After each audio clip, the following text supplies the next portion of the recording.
Fato em Foco, com o bispo diocesano de São José do Rio Preto, Dom Tomé. Dom Tomé, hoje é um dia muito especial para os fiéis cristãos, Sexta-feira da Paixão. Gostaria de falar um pouco sobre a importância dessa data para os fiéis, Dom Tomé.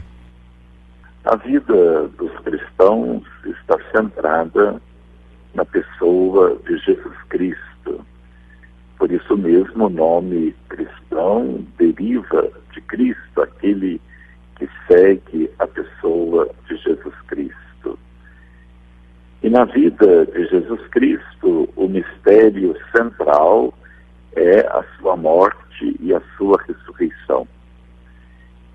E este mistério da morte e da ressurreição de Cristo é celebrado, feito memória anualmente, na Semana Santa, sobretudo no chamado Tríduo Pascal, quinta, sexta e sábado, sendo coroado com o Domingo da Páscoa. Hoje, sexta-feira, é a memória específica da condenação de Cristo, da sua subida dolorosa para o Monte Calvário, da sua crucifixão, da sua morte e sepultamento. Ora, do mesmo modo como nós nos entristecemos com a morte de uma pessoa da nossa família ou de um amigo, hoje a Igreja se reveste de luto em comunhão com este mistério do Cristo que padece e é condenado e sepultado. A passagem pelo mistério da morte e morte na cruz é um passo necessário para a ressurreição. Se morremos com Cristo, também ressuscitaremos com Ele. E Ele também, não podemos desvincular na pessoa de Cristo a dimensão da cruz e a dimensão da ressurreição. São dois aspectos de um único mistério do Cristo glorificado. Ele é glorificado pela cruz e é glorificado pela ressurreição. Ora, no mistério da cruz se encontram duas linhas. Primeiro, a linha do amor, da misericórdia de Deus, que vem ao nosso encontro para nos salvar. E Cristo nos ama até o fim, doando por nós a sua própria vida. Mas há também uma linha humana na cruz, que é o mistério da fragilidade, da traição.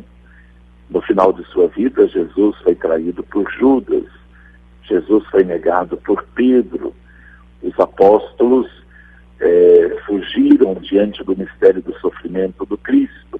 Somente João estava ao pé da cruz, junto com Maria, Madalena, Maria também mulher de Cleófas. Aqueles que no domingo de Ramos haviam acolhido Jesus festivamente, deveriam ser os mesmos que diante de Pilatos agora gritavam: crucifica-o, crucifica-o, crucifica-o. Então na cruz nós temos um mistério do amor de Deus que se entrega por nós, mas temos também o mistério da fragilidade humana, da traição, da negação, da condenação. Que a celebração da Sexta-feira Santa possa ser para nós uma oportunidade de participarmos da morte de Cristo, para que morrendo com Ele possamos também participar da sua ressurreição. Dom Tomé, umas coisas, a gente até conversou durante essa semana, mas às vezes as pessoas perguntam também, como foi instituída essa questão da sexta-feira, as pessoas se absterem de carne? Quando surgiu essa tradição e o porquê dela? A carne, ela sempre foi considerada por muitas culturas como um alimento nobre, e ao qual tinha acesso pessoas com certo poder aquisitivo. Mas, na questão da Sexta-feira Santa, há o mistério da morte do Cristo, o Cristo que entrega o seu corpo para a nossa salvação. A sua carne, o seu sangue, são estraçalhados, são feitos nada para a salvação da humanidade. Então, na abstinência de carne na sexta-feira estão esses dois aspectos. Primeiro, renunciar a um alimento que é considerado nobre, a carne, ainda hoje em muitas culturas é assim, e por outro lado, respeito à carne de Cristo, ao sangue de Cristo, que é derramado, que é macerado no mistério da cruz, no mistério da flagelação. Então, em respeito morte de Cristo e, ao mesmo tempo, abdicar de um produto que é considerado nobre. Mas na igreja não é só você não comer a carne. Talvez aqui haja alguma coisa a esclarecer. Não é só o ato de não comer, mas aquilo que você não come, você deve doar para o pobre. Você deixar de comer a carne e ficar na sua casa, você apenas está economizando. A fé diz, eu não como a carne, eu faço abstinência, mas o valor correspondente a esta carne eu dou para os empobrecidos ou para alguma instituição de caridade ou para alguma igreja. É interessante que em algumas regiões do Brasil, no sul de Minas é assim, no sábado da Aleluia, muitos pobres passam na casa das pessoas dizendo, eu vim pegar o seu jejum. Quer dizer, aquela consciência de que o jejum feito, a abstinência feita, não deve permanecer na casa de quem fez, mas deve se transformar em caridade para com o próximo. Isso vem desde a igreja primitiva, não é uma coisa recente. Já desde a igreja primitiva, século III, século IV, já está instituído a celebração da morte de Cristo com o jejum e abstinência. Então está lá nos primórdios da fé. Certo. Chega a ser considerado pecado comer carne hoje? Não chega, depende da pessoa. Porque depende da consciência de vida, de fé que a pessoa tem. Suponhamos que eu tenha uma vida de fé bastante intensa, bastante profunda, ativa. Então, se conscientemente eu faço a ingestão de carne, eu estaria cometendo uma falta, diríamos, leve. Mas para uma pessoa que não tem uma consciência de fé, ou não vive a fé, ou vive uma fé light, para ela tanto faz, tanto fez comer ou não comer, ou seja, ela não está dentro de um dinamismo profundo de fé. Então a intensidade da falta que ela faz é menor do que aquele que tem uma consciência maior da fé. Há uma palavra de Jesus no Evangelho que diz, a quem muito foi dado, muito será pedido. Então, para aqueles que estão numa caminhada mais intensa, seria uma falta maior. Para aqueles que não estão numa caminhada de fé, seria uma falta menor. Não é um pecado, não seria um pecado grave, um pecado mortal, porque também há a possibilidade dada pela igreja de que a pessoa possa trocar a abstinência em determinadas situações, condições, por um outro gesto de caridade. Então é difícil responder sim ou não. Cada circunstância, cada pessoa, cada situação mereceria uma atenção especial. Tá certo. Dom Tomé, a gente recebe aqui o ouvinte Marcos, ele pergunta, bom dia, pergunta para o Dom Tomé, todo mundo relembra a morte de um ente querido todo ano na mesma data. Por que na Semana Santa relembramos a morte de Jesus cada ano em uma data e um mês diferente? Sim, a questão da Páscoa, ela é determinada pelo calendário lunar. E o calendário lunar, ele não é todo ano igual. Cada ano ele acontece numa ocasião diferente. A Páscoa está sempre ligada à mudança do inverno para a primavera na Europa, no Oriente Médio. Então, quando se dá a mudança do inverno para a primavera, na Europa, no Oriente Médio, de acordo com o calendário lunar, a este calendário está vinculado também a celebração da Páscoa. É uma festa móvel que depende do movimento da natureza e o que determinou esse movimento da natureza na cultura europeia e do Oriente Próximo. Então, nunca vai ter uma data fixa. Vai ser sempre uma data móvel, dependendo também do movimento da natureza. Sobretudo, aqui, como dissemos, da passagem do inverno para a primavera.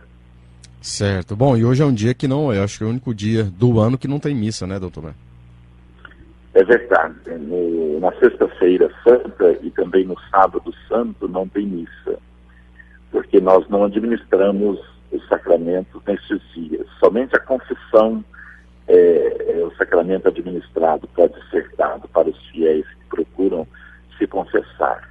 Mas nós temos em todas as igrejas, às 15 horas, o que nós chamamos de ação litúrgica, que se compõe de 3 momentos. Primeiro, a leitura da paixão, segundo o Evangelho de São João. É um texto longo, se lê desde a prisão de Jesus no Getsêmani até o seu sepultamento. É uma leitura bonita, comovente, que realizamos. Logo após essa leitura, nós realizamos a adoração da cruz. A cruz é introduzida na igreja com uma certa solenidade, envolta em tecido vermelho para lembrar o sangue de Cristo derramado. E cada fiel é convidado a aproximar-se da cruz e a deixar a cruz, porque para nós ela deixa de ser instrumento de condenação para ser instrumento de salvação. E após a adoração da cruz se dá a comunhão às pessoas, com as hóstias que foram consagradas na Quinta-feira Santa, no dia de ontem, que são guardadas e hoje então é distribuída aos fiéis. E sempre após esta celebração ou à noite se faz, em algumas igrejas, o que nós chamamos de procissão do enterro, que lembra o sepultamento de Cristo. Este ano aqui em Rio Preto, diversas paróquias vão se dirigir para o Centro Regional de Eventos, onde haverá a encenação da Paixão de Cristo por pessoas de Rio Preto e também por alguns artistas ligados à Rede Globo de televisão.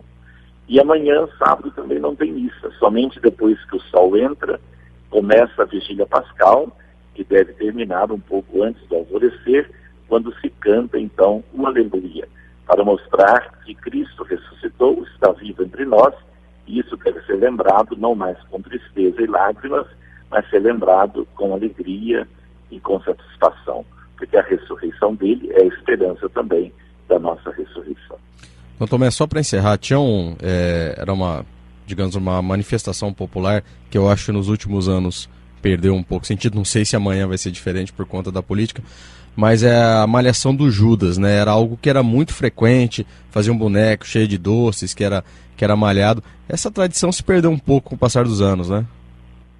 Ela foi se diluindo, e em alguns lugares ainda persiste. Aqui no Noroeste, eu sinceramente não tenho conhecimento, mas sei que em São Paulo, na capital, isso ainda acontece, também na minha região de origem, sul de Minas, também ainda acontece, e acho que outros lugares do Brasil também.